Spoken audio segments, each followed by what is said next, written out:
Joining me is Australia's top foreign affairs writer, Greg Sheridan, of the Australian newspaper. Greg, thanks for your time. Now, you've talked a lot in the past about us needing more missiles. Now, this latest announcement does not include land-based missiles, one of the things that you've been arguing for. But what do you think of the rest of it? Well, Andrew, I agree with you that Dutton has more spirit than any defence minister since the Howard government. But actually, he hasn't really produced anything either. We're going to acquire these missiles in tiny, tiny numbers. I've gone through all of our platforms in tomorrow's newspaper, The Australian, and I reckon all up, once everything is done and dusted, we'll be able to deploy about 75 long-range missiles against China at any one time.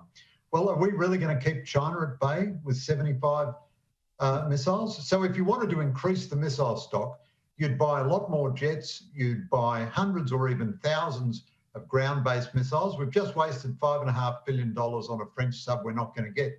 At $2 million per Tomahawk missile, you could get 2,500 or 3,000 of those and put them in northern Australia, and all of the sea 2,000 kilometres out from our coast would belong to us then.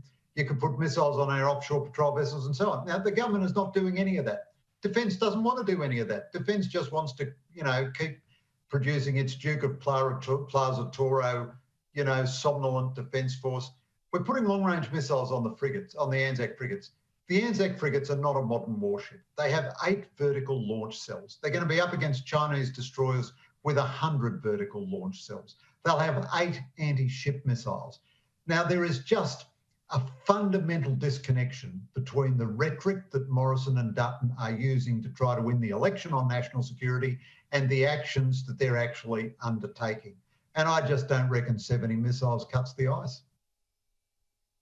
No, I tend to agree with you. And in fact, I don't understand why they don't learn from China's build-up, where it started with denying sea access to America by having missiles, land-based, that would make America too scared to deploy an aircraft carrier the other side of Taiwan. So that's their theory. I don't know why we think we know better about how to defend our sea lanes.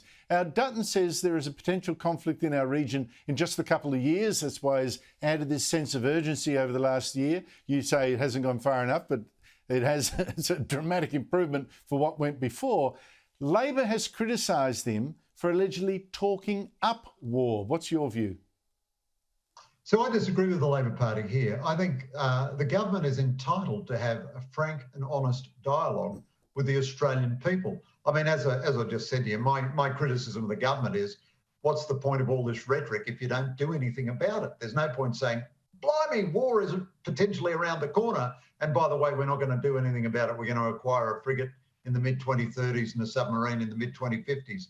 That doesn't cut it. But in principle, should a government speak honestly to its people about the strategic situation? Yes, it should. And it's quite right. It's not only the Morrison government that speaks this way. It's every Western government. It's the commander of the US Pacific Forces. It's our agency chiefs. It's the commanders of the US and British military and so forth. So I think as a nation, even with the incredible carnage in Ukraine and everything we've seen from China, we still haven't got out of bed. But everybody is giving us a massive wake-up call, and the government is right to speak to us honestly about this.